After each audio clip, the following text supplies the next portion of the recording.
how do you think I can build up on my self-esteem and get rid of the self-hatred that I have? Well, this self-esteem, this self-confidence, all these things unfortunately have been sold a lot on the planet. Why do you need esteem? Why do you need esteem? Esteem is because you want to be little one-up on somebody else all the time. Unfortunately, our education systems were made like this, right from kindergarten. Who is first, who is second, who is third? You want to be first. So, your sense of happiness is only when everybody is doing worse than you. What kind of life is that?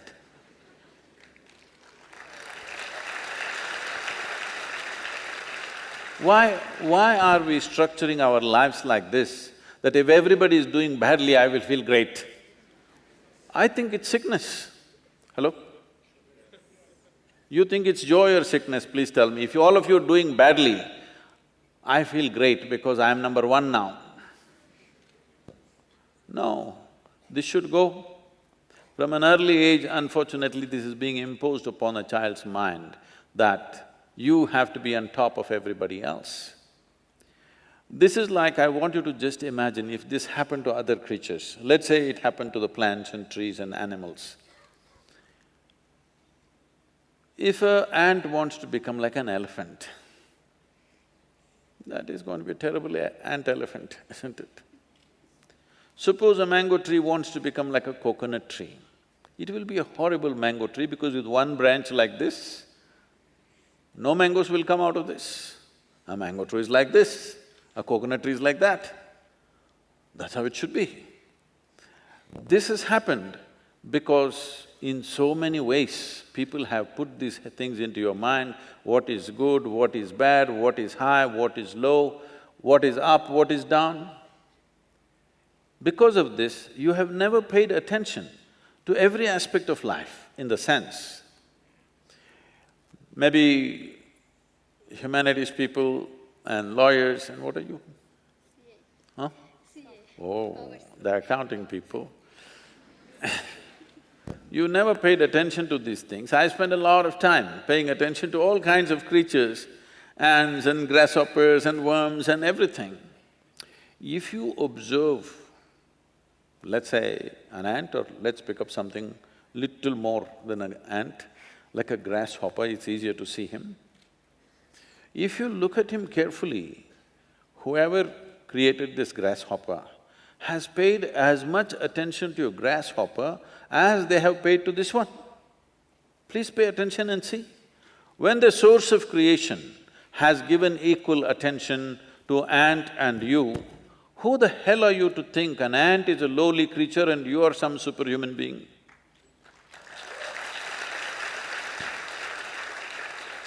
Why are you making this judgment? Creation has not made this judgment.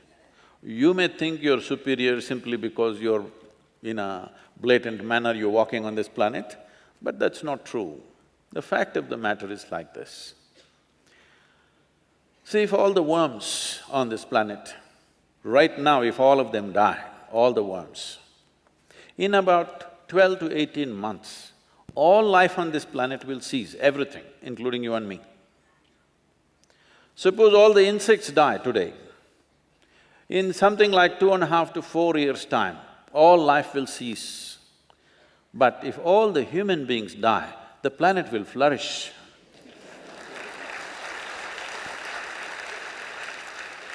Yes, we make good manure. If human beings go away, right through this building trees will grow, isn't it? Yes or no? Everything will flourish. So, who the hell is telling you that you are the most significant life?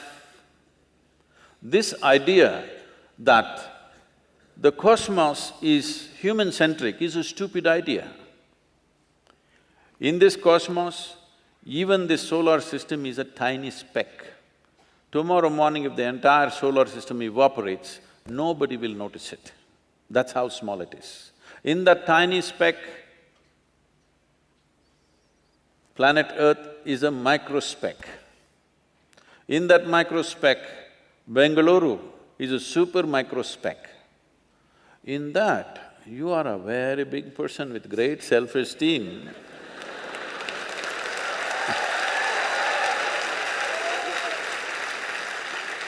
This is not a simple problem. People suffer this for their whole life without handling it.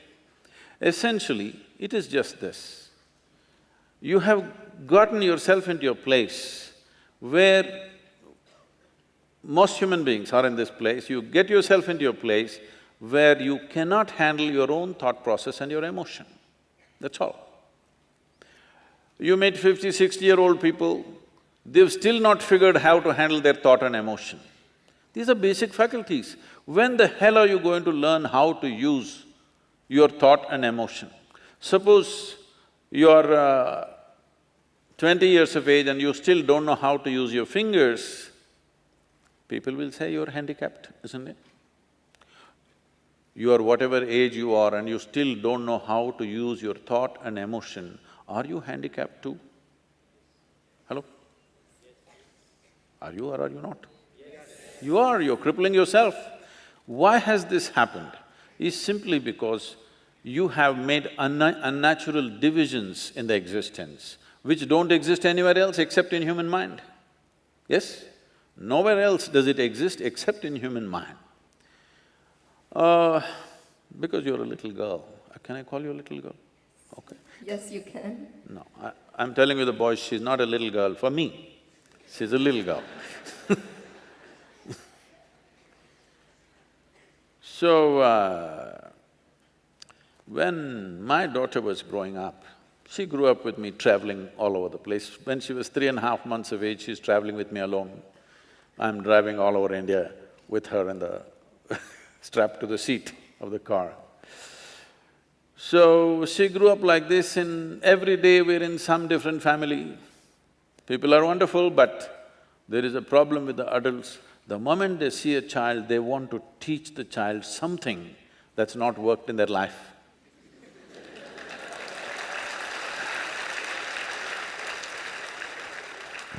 You should see, this urge is so compulsive. The moment they see a child, they have to teach, they have to teach. So I made one rule, see, you can play with her as much as you want, you can talk to her, but nobody is going to teach her anything. They said, Sadhguru, these girls but Sadhguru, she won't learn anything, ABC at least 1, 2, 3. I said, no 1, 2, 3. Then they said, she won't know how to count even her fingers.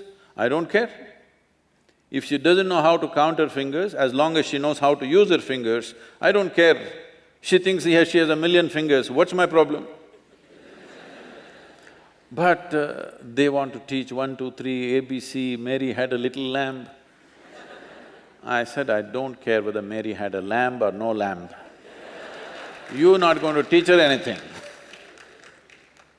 So nobody taught her anything. She's all ears, everybody treated… because if you have nothing to teach, you have to treat somebody like your equal. So she grew up. By the time she's 2.5, 3 years of age, she can speak in terms of remembering about 700 to 800 names, all adults. She thinks they're all her friends because everybody spoke to her like she's an adult. And I would not have sent her to school, but my schedule went totally crazy and I had to put her in some school. So when she was 12, 13 years of age, one day she came back home and something that happened at school disturbed her. So she came and came to me and said, you're teaching everybody so many things, you're not telling me anything. I said, see, I don't do it unsolicited. Now that you've come, just sit down. This is all you have to know. Never look up to anybody. She looked at me like this, what about you, kind of thing. I said, especially me, because the moment you look up to me, you will miss it completely. If you look at me just the way I am, there is a lot of value to it. If you look up to me, what will you do? Probably take my picture and nail it to your wall, like you nailed so many people who are of value in this world. You just look at me for what I am, don't look up to me and never look down on anybody. This is all. Never look up to anything, never look down on anything. If you see everything just the way it is, everything has immense value. Everybody has a place and value to their life, isn't it? Every creature has value. Because we did not realize that, how many things we have destroyed in this world? Simply because we think this is valuable, this is not valuable. There is nothing here that is not valuable, everything has its value. Maybe you are not able to see it. So don't set yourself up like this, you versus the rest of the world. It's a bad competition to get into. You want to be number one on this planet. It's a horrible place. Everybody below you and you up. Is it a good place to be? I think it's a sick place. This attitude of wanting to be ahead of somebody needs to go. Well, for fun in a game or something you compete, that's different. Life is not a competition, life is not a race. If life is a race, you must get to the finish line soon. Hello? If you think life is a race, you must be at the finish line today, I can tell you how. You want to go there? No. This is not a race. This is a tremendous privilege that we have come as human beings. This means our ability to experience life is of a much larger proportion than any other creature on this planet. That is the significance of who we are, yes? We can experience life in many more vivid ways than how an ant can experience, how a grasshopper can experience, how somebody else can experience. This is our privilege. Instead of experiencing life, we are trying to win the race. If you win the race, you should be in the crematorium today. Hello? You don't need any self-esteem. In this culture, if you don't know this, there may be people with names like this, there will be one Ramadas, one Krishna Das, one whatever. What this means is people are consciously taking the name of being a slave, because a joyful, willing slave is a tremendous human being. Only somebody who's been enslaved by somebody is a different matter. But willingly, I'm willing to do whatever is needed in this world, is a wonderful slave, isn't it? I'm one.